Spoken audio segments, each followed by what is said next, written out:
Good afternoon. A well-regulated militia, being necessary to the security of a free state, the right of the people to keep and bear arms shall not be infringed. Second Amendment of the United States of America. So why is it that whenever I talk about guns, people get this bad feeling in their stomach? Why does it cause distress amongst the people of the country?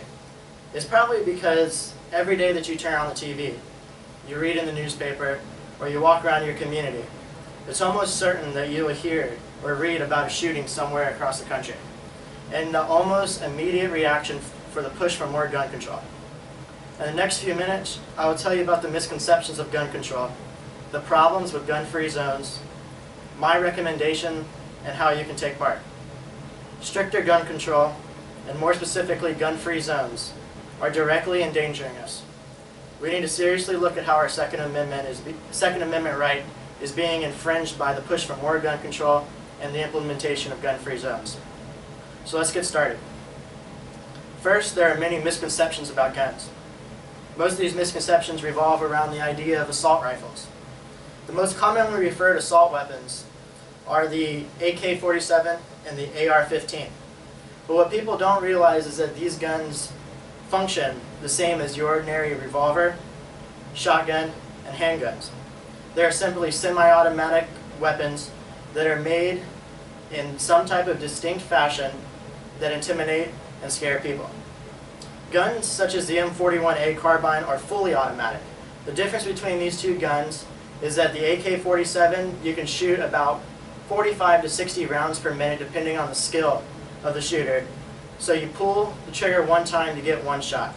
The M41A carbine, fully automatic and illegal, will shoot between 750 and 900 rounds per minute because you can pull the trigger one time and get a number of bullets. People also think that these guns are used relatively frequent in gun crimes, but it's false.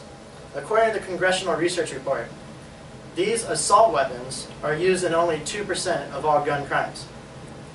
Additionally, there are more misconceptions about guns, but these revolve around the different statistics. The call for more gun control is relied on the belief that guns kill people, and fewer guns will lead to fewer deaths. This is false. According to Pew Research Group, the ownership of guns has nearly doubled since 1993. 1 in every 2 people will own a gun now, and there are just as many guns in this country as there are people. According to the same study, violent crime has dropped 37% since 1993. The murder rate has dropped 40%. Forcible rape has dropped 20%, robbery has dropped 46%, and aggravated assault has dropped 33%. There are also studies that compare other countries that are similar to the living style of the United States.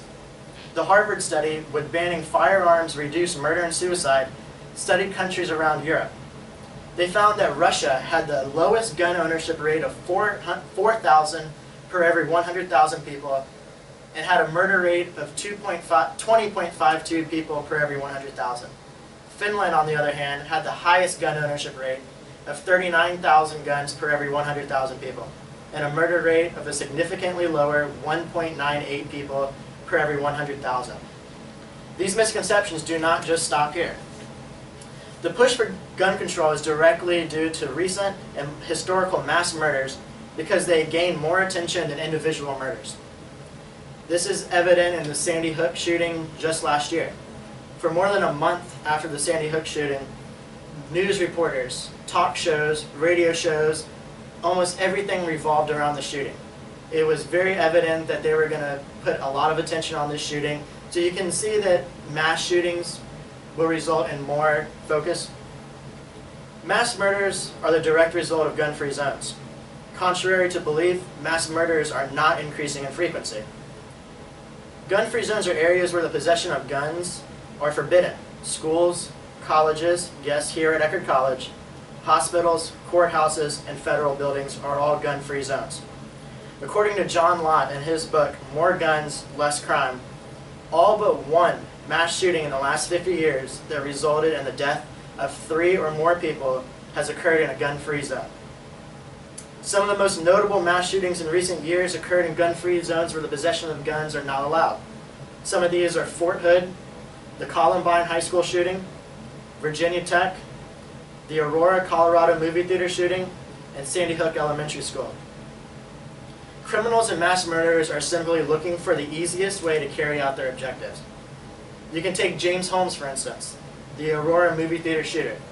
He bypassed 7 movie theaters to reach the one that he went to. All 7 of these movie theaters were considerably larger. All 7 were closer to his apartment. All 7 were showing the same Batman movie at the same time. But the one that he went to was the only one that implemented a gun-free zone. There's definitely change that needs to be made. And I feel in order to get something accomplished and increase our safety, there needs to be more compromise and more cooperation. I have a few recommendations on how to solve the issue of mass murders and gun-free zones on school campuses. The first is to allow teachers and administration to have access to firearms to protect themselves and the students. On gun-free zones, students, teachers, and faculty are nothing more than sitting ducks. No way to protect themselves. They need to increase the number of armed resource officers at our schools to promote safety, and this will also increase the amount of jobs that are available. For colleges, they need to allow students that are of age to carry concealed firearms with the passing of background checks, training courses, and routine recertification. The other part of responsibility deals with you and everyone else. I hope that if something were to happen again, but we all hope that it doesn't, you do your own research into the matter and not believe everything that you see on TV and not everything that your friend or colleague will tell you. There are many misconceptions about guns and gun control. Assault rifles are misunderstood and the cause of a small percentage of gun crimes. Gun control statistics are also misunderstood. There is statistical evidence to support the claim that more guns will result in less crime. Lastly, gun-free zones are directly endangering us by taking away our Second Amendment rights. I hope that you have learned something today from this speech, and I thank you for your time.